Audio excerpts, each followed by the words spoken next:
This is the third part of my series of videos about the Moon. This information I'm sharing with you today comes directly from the archives of the United Federation of Planets, or Galactic Federation, the same thing. It is accepted and it is readily available for everyone outside Earth and its 3D matrix. From inside Earth, this information can be seen as science fiction as it conflicts drastically with what humans are told about the Moon. From the point of view of an average person inside the Earth's matrix, the most plausible explanation for the existence of the Moon is that it is a natural satellite that has a dusty grey surface full of craters, especially on the far side, and it is the most plausible explanation because the context, background, and knowledge an average person has been programmed with dictates it is so, and every other possibility is simply fiction. But from the point of view of someone in space outside the Earth's 3D matrix, what is plausible and why the simplest explanation is that the Moon is an old battle-damaged biosphere spherical ship that was artificially placed there to help stabilize Earth's orbit around the Sun because that is the context and information the average person in space grew up with. This is another example of how realms are separated, and the people who live in one cannot easily be in contact with people in the other as it many times causes severe perception conflicts. After the destruction of planet Tiamat, all the planets in this solar system were in complete chaos, because their gravitational dynamics and equilibrium were drastically altered, modifying their orbits around the Sun. The Galactic Federation couldn't do much about this problem as it was so large and the planets were allowed to reach their equilibrium mostly on their own. All that the Federation could do is counterbalance some of the planets to help them gain equilibrium. This was achieved by tractor beaming large asteroids into the orbit of Mars, and also by moving a battle-damaged biosphere ship into Earth's orbit to help it regain balance. In the case of Earth, all its biology depended on the sunlight the extinct planet Tiamat reflected onto Earth at night. Tiamat was a large watery planet that was very bright at night as I explained in my previous videos about the Moon. Without planet Tiamat shining at night, much of Earth's biology was also in a chaotic state, with many species going extinct making the effects of the global flood even worse. The logical move for the Federation was to move into Earth's orbit a battle-damaged biosphere ship because its metallic smooth surface was an excellent sunlight reflector. And then they placed a high-definition hologram in front of it so it would look like a natural moon. Today, even some parts of Earth's official science accepts that if the Moon were natural it would be a lot heavier and it would simply be too large for Earth. The first way the Moon affects the Earth is as a mass counterbalance to maintain a more or less stable orbit. Before Tiamat's destruction, Earth's orbit was much less elliptical, which caused a much more stable environment with less drastic temperature and seasonal changes. In other words, back then, Earth was a planet that was easier and friendlier to inhabit than what it is today. Back then, Earth was considered a superhabitable planet, where the climatic and biological conditions made it an ideal place to live in, for people who have a Lyrian, or human body. Superhabitable planets are those that have a set of life-sustaining conditions superior to Earth's. Two examples of superhabitable planets are Ptoia, orbiting the star Arcturus, 37 light-years away, planet Alphrata, formerly known as Phaeton, orbiting the star Alpha Centauri, at 4.36 light-years, and planet Tema, orbiting the star Taygeta in the Pleiades star system, at 440.3 light-years away. The Moon affects the Earth's tides, and guides biology at night, as you all know, and I'm not going to go into those details as they are widely known, but I must mention them nevertheless, also because this is one of the reasons why the Galactic Federation had to place the Moon in Earth's orbit. The Moon is artificially transmitting high-energy beams that alter the frequency of the Earth's natural magnetosphere, with this creating the Van Allen radiation belts. These high-energy beams are focused on the Earth's magnetosphere using an array of special disc-shaped antennas on the Moon's surface. These antennas are exposed on the surface, but they are masked as craters using the lunar hologram. They project an array beam with a specific frequency that adds to the natural one of the magnetosphere, creating a much stronger energy field that envelops and surrounds Earth, serving as an etheric barrier and as a high radiation shield. Although the energy beam only affects the magnetosphere directly, as a side effect it also lowers the overall frequency of Earth, as would be expected following the principle of dominant frequency, which basically dictates that the strongest frequency will tend to transform all the other ones into more of itself.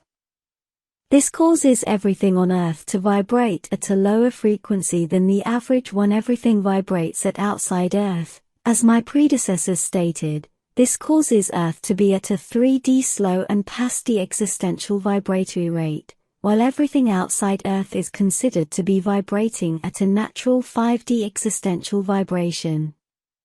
But as I explained in my video about 5D, it is not a place you are in, it is a level of perception and awareness, and so is 3D, and all the densities as well, leaving 4D as a transitory level. In my opinion, this density with numbers description is only causing a lot of confusion. For me, living in 5D is a state of mind which comes from having a much evolved soul and consciousness, and from where you manifest your positive reality. But what is true is that the Moon does transmit a range of artificial frequencies that transform and modify the magnetosphere, and also lowers Earth's vibratory state and everything inside it as well. This system is being fed by 12 reactors, of which 8 are pressurized heavy water reactors, and 4 of them are fast neutron reactors, and it is these 4 which are still working, the other 8 are no longer functional. I find the fact that these reactors are very human, or very similar to the ones used on Earth and with human technology, very interesting, if not suspicious, but at this time I can't find any data on the reason why these are being used, and not the more advanced and reliable 0-point reactors nearly everyone uses outside Earth. When I find more data about this, I will share it with all of you. All this means that being on Earth does not dictate how advanced you are or become mentally, spiritually, and consciously, because it merely propitiates a set of experiences that are compatible with a low, or primitive mentality, and it will depend on the mentality and consciousness each person, or creature has while having an experience there on Earth. The set of low frequencies Earth is immersed in makes it possible for different consciousness or souls, who are at very different levels, to coexist in the same realm. The slow and pasty existential frequency of Earth unites creatures, making it possible for them to share the same realm that in other more natural circumstances would be naturally separated, much like the lower astral is with the material, or world of the living, mixed and affecting each other, yes, but not directly in the consciousness awareness of the average person.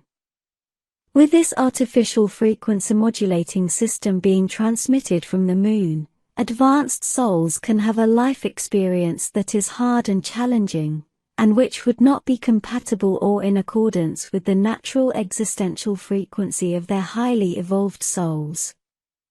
For this to work, a super-resistant biological body had to be used, to homologize most souls into more or less equal life conditions. The human Lyrian body was the best choice, as it is not only very resistant, but it is also widely known by everyone in this space quadrant. This way, souls coming from countless different stellar species could be united into living a common incarnation experience on Earth as humans. Souls don't have a species, they don't belong to any star race, souls are just that, souls, holographic fragments of the original source, and source itself, but they do develop attachments and a taste for belonging to one or another species and gender, after countless incarnations and reincarnations in many of them. At least after the destruction of planet Tiamat, and the artificial placement of the moon and its frequency-lowering effects, Earth has been a school for souls, so they can have a short and intense incarnation full of challenges and hardship in which so much can be learned in a short time, that they advance a lot more than having several incarnations in kinder and more comfortable worlds. With this, a soul can learn how to control emotions and challenges, as well as to learn how to do a lot with few resources, all this meaning that a soul on Earth learns fast how manifestation works, and how to control and manage it. Souls on Earth learn how to manifest their positive and nourishing reality, despite being in the same existential realm in which other souls are in a lower, or lesser evolved stage of learning their manifestation and energy management skills. Souls enter life on Earth in several ways, mostly directly incarnating from the space between lives, but all the data I have indicates that they all enter Earth willingly, never because someone or something forced them into doing so. Then here I must mention the meaning of suffering in relation to the fact that souls knew what they would face while living on Earth, but I will leave this for another video as it is a very large and extensive subject. Another interesting piece of data is that it is said that a soul in a low vibratory state cannot pass through the Van Allen ether shields, and a highly advanced soul that vibrates a lot higher can, and with this, souls can escape the matrix on Earth. This is interesting, yet I cannot fully agree, because as far as I know, all souls enter and exit Earth in the afterlife as they please and as their frequency dictates, they go to wherever vibrates like them, and this means that their ideas, frequency and attachments would be the ones that cause them to want to go back and reincarnate on Earth once more, and not a barrier like the one in a jail. As you can see, Earth's matrix is kept in a low-frequency vibration artificially and with full intention. You can see this as either being imposed on you in a tyrannical manner, or you can see it as a challenge and as a learning experience for your soul, because you can create your own heaven on Earth positive reality while living there. You are the creator of your reality, and you control it, and everything else you are watching and you see happening around you there on Earth is part of the context, and of the necessary frame, needed to create your life learning experience. You are not a victim, take control of your life. There is still a lot more to say about the moon, and it will continue in the fourth part of this series soon.